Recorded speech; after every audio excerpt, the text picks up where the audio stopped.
Yo, you can't see me. You can't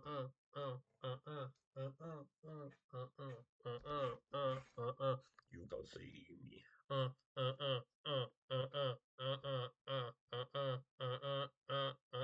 You can't feel me.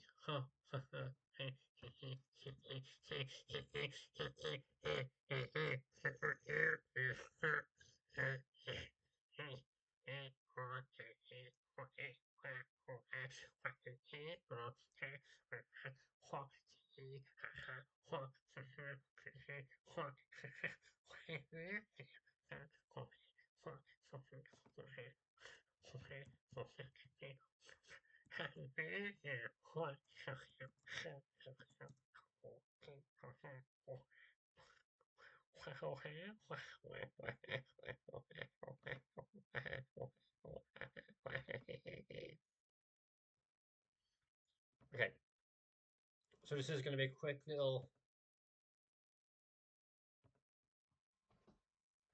video review on Thunderbolts Asterisk.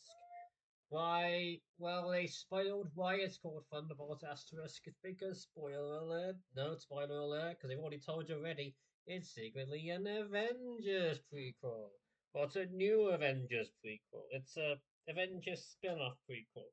Um, can I just say, like, I wasn't gonna watch this film, but I saw reviews saying this film was dope, so I went to go watch it because I thought, hey, you know, I want to watch something. It's full of a bunch of people who I don't really know.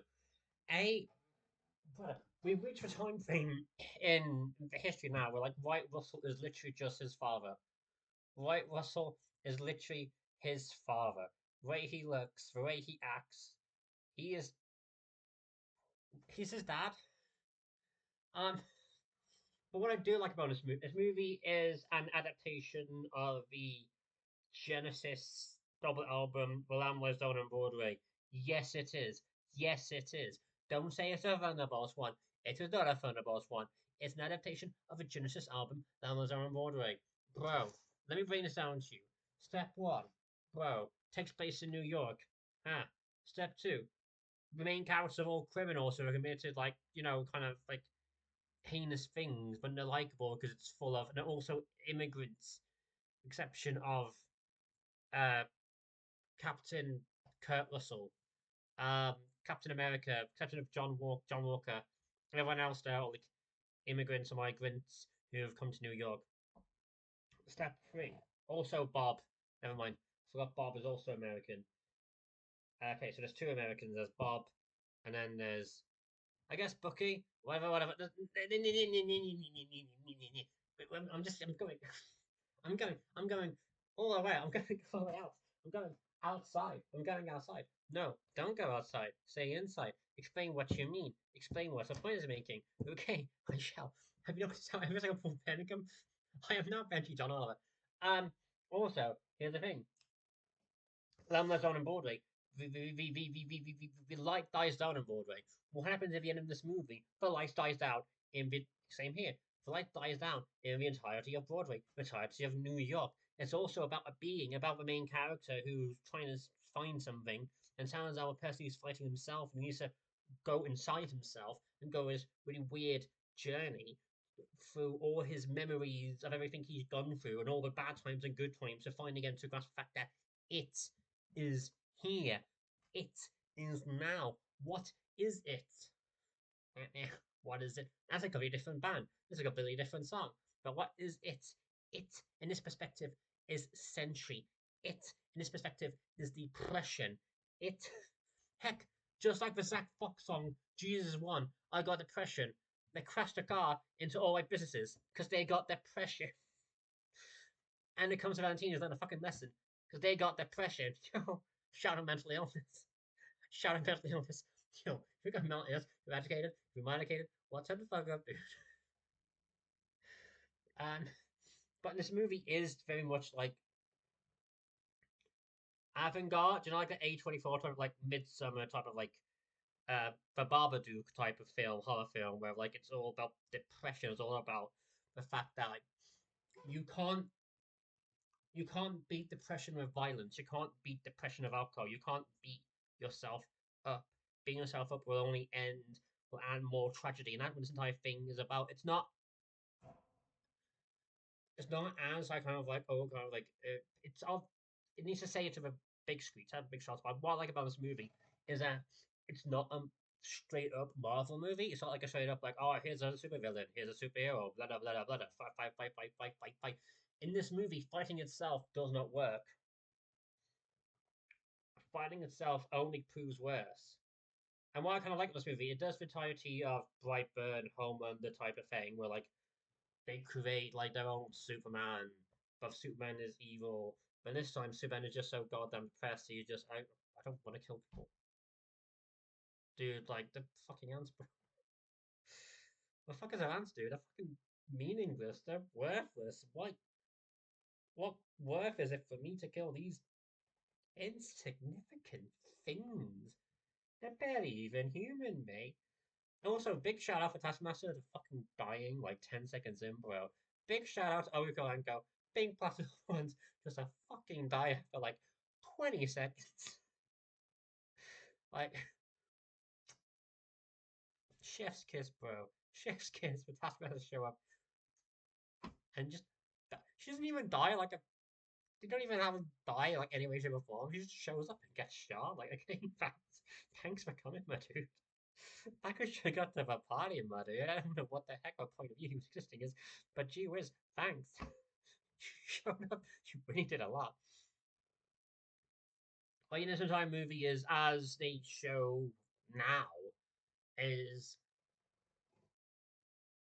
this entire movie has just been about them trying to get together, and that's why the entire movie is very much style of like a Babadookian, like a Lamb on Broadway esque take on the OG Avengers, whereas the OG Avengers was just six heroes getting together and then bonding against an external threat.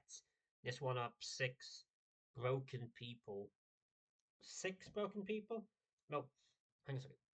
John Walker, Black Widow 2, um, the Red, Red, Red, Red Dead Redemption, Red Guardian. Okay, so we've got John Walker, so we've got US Agents, Red Guardian, the Black Widow 2, the, yeah, Ghost, and eventually Bob. So that's five. Okay, so it's five, and also Bucky. But Bucky doesn't really have much. So Bucky also did come from. Bucky's also broken. Of course, he's broken. Like his entire if was his broken, but he's learned about his broken self to be good again. And he likes to see the better in people, and also the fact everyone at the end of it is just absolutely broken. Like this is an absolutely everyone in this movie are broken people just trying their best to just succeed. I mean, there's the ennui, there's the just big black cloud of depression lingering on everywhere. I mean, that's why what I'm pleased about this movie is that, yeah, depression and mental illness is a very real aspect of it all, but it's not just dire. It's not nihilism. Like anyone can make a depressing film and make it nihilistic as shit. But the good thing about Marvel was strictly an anti-nihilistic company. Marvel is a superhero company. Marvel is a straightforward superhero. It's not a subversive superhero company. It's not like a fucking Boys or fucking uh Kingsman or that sort of like kick ass sort of thing where subverts so it's just wild. It just favors nihilism. No, no, no, no, no, no, no, no, no, no. This even though this is probably the most darkest um Marvel movie around because again it's a some movie about an uber mensch which has been taken over by his depression. It's a movie about how depression affects us all and you can't fight yourself. You can't beat depression with violence. You can't beat depression with alcohol. You can't beat depression. You can't You can't beat yourself up and come out a better person. What you need at the end of the day is just a healthy dynamic, a healthy group of friends, healthy social calendar to just fucking be with, someone just to talk to, someone just to be with, someone. It's very much the style of the Pass by Rush. Like if you listen to the Pass by Rush, this movie is also kind of, yeah. I'm saying all these different songs, all these different things. And that's how my mind works. If you talk to me in real life, you realize my mind's very much the style of let's go with this music, this song, this song. But like the Pass by Rush, like You Only Human, Second Wind by Billy Joel. Um, Almost about the fact that you're gonna go through some tough shit. You're gonna go through some rough shit. You are. You're gonna go through some absolutely nihilistic, absolutely just fucking terrible bullshit. And it's gonna come at you like a ton of bricks, and it's gonna hit you, and you're gonna do absolutely nothing to deserve it. It's got nothing to do with you. Like Nick Kershaw always says, life's a bitch and then you die elaborated. As Nas also said, life's a bitch and then you die so you get high because you never know when you're gonna go. Um, but that's essentially what it boils down to the fact that, like, yeah, shit's gonna get at you and shit's gonna eat at you, but you've got to have somebody, anybody, just to talk to, just to holler at, because you're not you're not perfect enough to beat yourself up and survive and heal. No one can. Except you need somebody, you need the fucking outside voice just to let you know that at the end of the day, what are you going through? Whatever trouble, whatever turmoil you're personally going through itself is, in the grand scheme of things, meaningless. I'm going to use nihilism to defeat nihilism. Because everyone believes they're their own main character. Everyone believes they're the most important being in the universe because that's what your thoughts are. You only think of yourself because you only know of yourself. You only know for a perfect sense. You are the only thing. So you need somebody from outside just to fucking talk to you and just let you know, okay, and so we're going to deal with it. And that's what this movie excels at, the fact that at the end of the day, it's not about violence. It's not about action. Like these fuckers Thunderbolts try to attack the Sentry with violence, with fighting, and they get absolutely just destroyed in like 10 seconds. Because anger begets anger, violence begets violence, depression begets depression. It's about something meaningless, like a how you doing, like a smile. It's something that makes you tepid.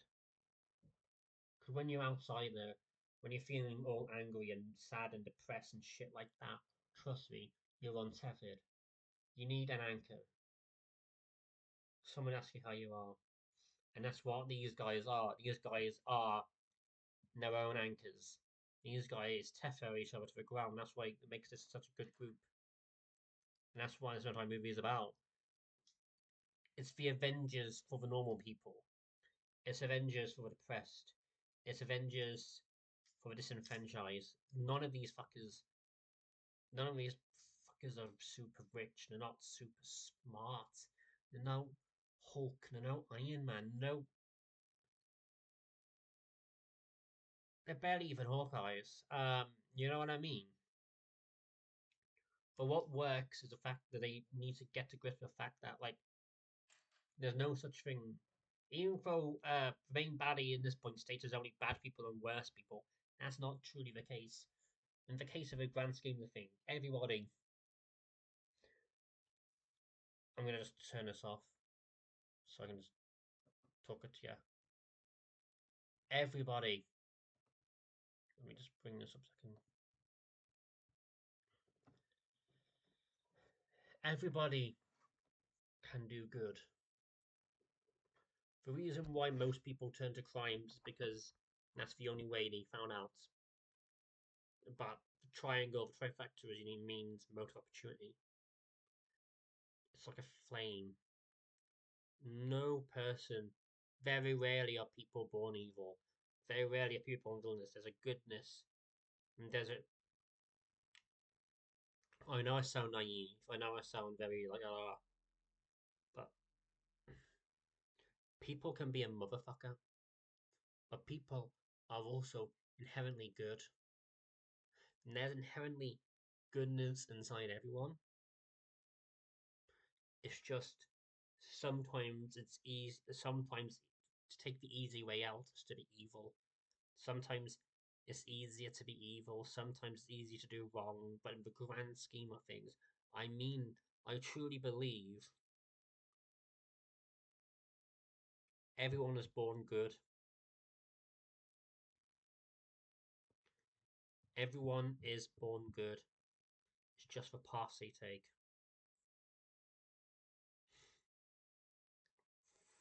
And honestly, like, dude, if ever you're feeling down, if ever you're feeling, if anyone's ever watching this and they're feeling down and shit, just fucking just comment. Understand that if no one else is there for you, I'm there for you. And if no one's there for you, that's absolutely bullshit. Because someone is there for you. It's an absolute bullshit lie of yourself to say there's nobody there for me. That's bullshit. That's 100% unadulterated bullshit. Someone is there for you. If not your family, then your friends. If not your friends, then there's Samaritans, or whether they're American, or the Korean, or the Laotian, or whatever fuck equivalent is.